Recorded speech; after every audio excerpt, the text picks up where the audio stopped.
Modern Warfare 3 comes out in 5 days. Yo, what's going on YouTube? If you clicked on this video today, man, you are in for a treat because today I'm going through the top 3 things that you need to do in order to prepare yourself for Modern Warfare 3. Now, the 3 main topics I'm going to cover today include the peripherals, the controller and mouse and keyboard, the different types that you're going to need. Me personally, I'm a controller player, so I'm going to really focus in on the controller side of things when it comes to Modern Warfare 3. I'm also going to touch on the settings that you want to run in Modern Warfare 3 that are going to benefit you and just elevate you above a lot of these other players that are going to be playing this game on day one. And number 3, I really want to focus on the mindset that you need to have when going into Modern Warfare 3. Also, as always, we got some chill Modern Warfare 3 content going on in the background, man. If you guys are enjoying the videos, make sure to like and subscribe, and also comment down below if you agree with these 3 things, if you appreciate the advice. Also, you know, let me know what your thoughts are going into Modern Warfare 3 if you guys are excited. All right, starting off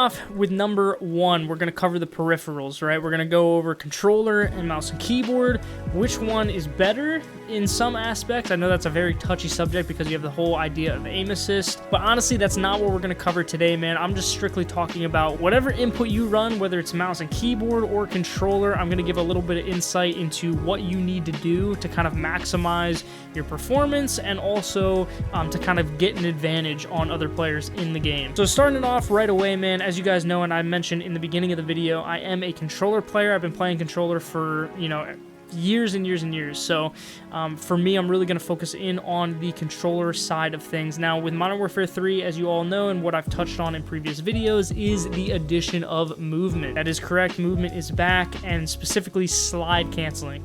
So if you guys are unaware, in order to slide cancel, you're going to have to continuously press circle and X to perform this in order to kind of have that fluid movement that, you know, you've seen the pros have and you've seen some of these TikTok creators have as well. So jumping right into it, man, I'm going to show you guys my personal controller. I do have an evil controller with 4 back buttons, digital triggers on the top, and thumbsticks with increased tension as well. And so if you guys don't understand any of what that means, it's okay. I'm going to explain it piece by piece. So starting off right away, man, the 4 buttons on the back. Now, as you can see, I have 2 buttons on the left side and 2 buttons on the back. Now, honestly, what these 4 back buttons do is just elevate your gameplay to a whole other level. Now, as you guys know, and you're probably familiar with the Scuff brand, where these back buttons can map to any of the 4 face buttons here on the front.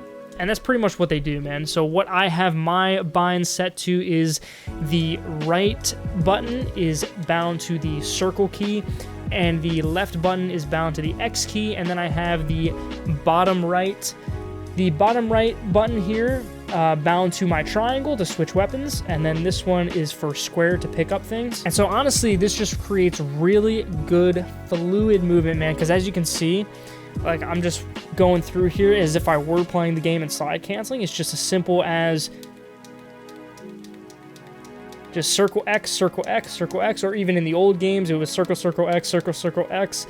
And then also you can switch weapons here. I do that with this finger here. You can go down. And so I basically play like this with fingers controlling the back buttons and the lower buttons as well. And like I said, man, this is absolutely crucial if you want your movement put on the next level. I honestly used to play just with no back buttons at all. And then once I got a controller that was custom made with back buttons, it honestly just changed the way that I thought about controllers forever, man. I mean, this just completely allows you to get the advantage on other people that may not have this. So you're able to perform movement faster, more fluid, and you're also able to keep your thumbs on the thumbsticks for aiming and movement, which honestly is the biggest benefit. And then the digital triggers here, man, it's just the triggers don't go all the way down. The triggers just basically are just one click and they're activated, so you can aim and shoot extremely fast.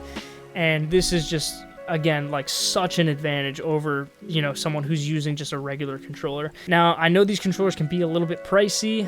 However, there are simple attachments you can get on, you know, Amazon and probably Best Buy, where they're just basically back paddles that can map to the front face buttons.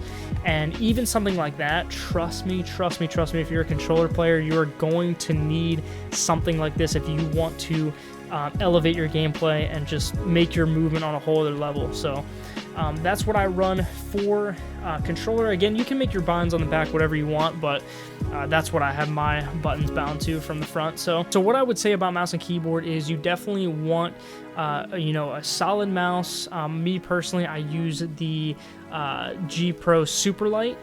It's a great mouse. I played a lot with Fortnite. You know, I haven't really played too much COD with it, but it is a solid mouse. I'm sure there's a lot of mouse and keyboard gurus that are either watching this video now or on Twitter that would be glad to give their full synopsis on the best type of mouse and the best type of keyboard to use in Call of Duty. Once again, like, it really does come down to personal preference. The best thing for you to do as a player is to choose something that is comfortable, because the last thing you want to be doing is thinking about, you know, something that could go wrong or something that doesn't really feel right when you're in the middle of a gunfight or middle of playing. So you definitely want to choose comfort. The other thing I would recommend is to overclock your controller. Now, for the console players, you really can't do this, but if you are on PC and you are a controller player, you are going to want to overclock this. There's tons of ways to do it. You can just literally search up on YouTube, how do I overclock my controller? And there is a tutorial on there. You guys definitely need to do this because it makes your controller 8 times as fast as the standard controller, which means when you click a button, the game is going to be able to pick that up and basically read in that input 8 times faster than someone with a non-overclock controller. So you're definitely going to want to do that. That is a major thing you're going to want to do. That's pretty much all I have in terms of peripherals, man. Once again, I was able to give a little bit more insight into the controller side of things because I am primarily a controller player. And so yeah, man, the next thing we're going to do is go into the settings. Now, I don't really have the settings to show you because I didn't really get a video clip of me going through the settings from Modern Warfare 3, but what I will say is this: if you are on PC, you're going to want to set pretty much every single setting to the absolute lowest it can go in terms of graphics settings. So this is going to really boost your FPS. You are definitely going to want to get the most amount of frames you can possibly get. So you want to put all of your settings to the absolute lowest. I will also do a video in the future once MWIII comes out, kind of going through my settings so that you guys can have a full view of exactly what I run, the best settings for movement, the best settings for aim.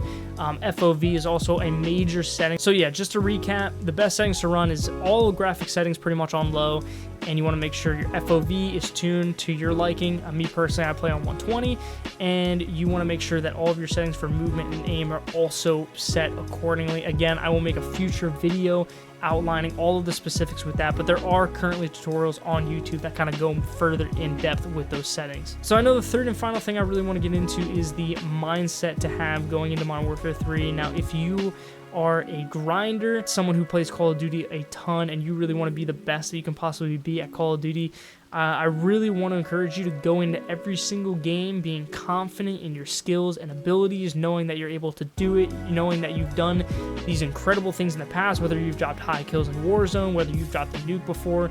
Be confident in the things that you have accomplished and strive with triumph mentality into the future, knowing that you can perform at a level that maybe you don't even believe that you can perform at right now. And so mindset is honestly like a huge part of this game. So if you can have a great control over your mind going into this game, you're going to be able to perform at your best. And for my fellow content creators, you're going to be able to create the best content that you possibly can create, keeping that mindset at the forefront. So that's pretty much all that I had to talk about today, man. Like I said earlier in the video, make sure to comment down below whether you agree, disagree, or any other tips that you guys have for the other viewers or even for myself moving into Modern Warfare 3. It's going to be a fantastic launch day on November 10th. I will also be streaming Modern Warfare 3 over on my Twitch, so make sure to go and follow me over there. Thank you guys so much for watching. I appreciate all the love and support recently, and I'll see you guys in the next video. Peace.